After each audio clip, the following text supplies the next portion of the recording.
New ইয়র্কে বাংলাদেশিদের জন্য নেই একক কোনো কবরস্থান। কেউ মারা গেলে কবর দেয়া নিয়ে পোহাতে হয় ভোগান্তি। মরদেহ নিয়ে যেতে হতো লং আইল্যান্ড আর নিউ জার্সিতে। তবে মহৎ এক উদ্যোগ নিয়েছে greater Noakhali society. Orange county এলাকায় 1,00,000 কবরের জায়গা কিনেছে তারা। বর্তমানে যার কাজ চলছে দ্রুত গতিতে। সিদ্দিকুর রহমান সুমনের তথ্য ও ছবিতে ডেস্ক রিপোর্ট।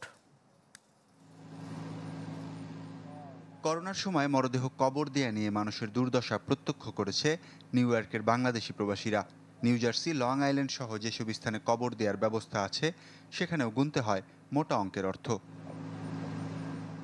পরে সব দিক বিবেচনায় বাংলাদেশ সেমিট্রি তৈরির পরিকল্পনা গ্রহণ করে নোয়াখালী সোসাইটি। ক্রয় করা হয় যুক্তরাষ্ট্রের নিউ ইয়র্কের অরেঞ্জ কাউন্টির মিডল টাউন এলাকায় 126 একর জায়গা। ক্লোজিং পর্যন্ত যার খরচ হয়েছে প্রায় $3 মিলিয়ন। সম্প্রতি উদ্বোধন হওয়া বাংলাদেশ সেমিট্রি প্রকল্পের অবকাঠামোগত কাজ চলছে দ্রুতগতিতে। আগামী অক্টোবর মাস থেকে লাশ দাফন করা যাবে বলে আশাবাদ ব্যক্ত করেন সংশ্লিষ্টরা। গ্যারাজ বিল্ডিংটা আসতেছে ফলোইং উইকে। ইনশাল্লাহ আমরা অক্টোবরের মিডলে অথবা অক্টোবরের শেষেই কবর দেওয়া স্টার্ট করতে পারব। নোয়াখালী সোসাইটির উদ্যোগে এই সেমিট্রি কেনা হলেও এটি হবে সকল মুসলিমদের জন্য, যেখানে স্বল্প মূল্যে কবরের জায়গা কিনতে পারবেন প্রবাসীরা।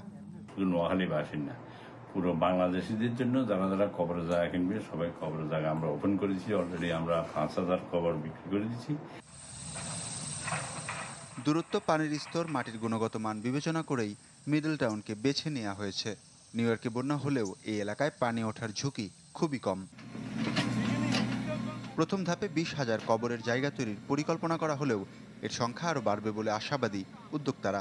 স্বপ্নদ্রষ্টা জাহিদ মিন্টু জানান, দ্বিতীয় ধাপে সেমিট্রির ভেতরে তৈরি হবে একটি ভবন, যেখানে আধুনিক ফিউনারেল হোম, মসজিদ, অফিস সহ থাকবে অন্যান্য সুযোগ সুবিধা। সাউথ সাইডে যেখানে সেকেন্ড ফেজে কাজ হবে, আমাদের বিল্ডিংটা ডিজাইন চলছে, ওখানে 8,000 স্কোয়ার ফিটের একটা বিল্ডিং হবে। সেখানে আপনার 2700 স্কোয়ার ফিট শুধু নামাজের জন্য জায়গা থাকবে, পুরুষ মহিলা, পুরুষদের আলাদা এন্ট্রি, মহিলাদের আলাদা এন্ট্রি। অফিস থাকবে, কনফারেন্স রুম থাকবে এবং আপনার লাশ রাখার জন্য, লাশ ওয়াশ করার জন্য ওয়াশরুম থাকবে। এমন উদ্যোগে আনন্দিত কমিউনিটির বিশিষ্ট জনেরা। তারা বলছেন, শুধু যুক্তরাষ্ট্রে নয়, দেশের বাইরের প্রবাসী বাংলাদেশি মুসলিমদের এই ধরনের উদ্যোগ এটাই প্রথম।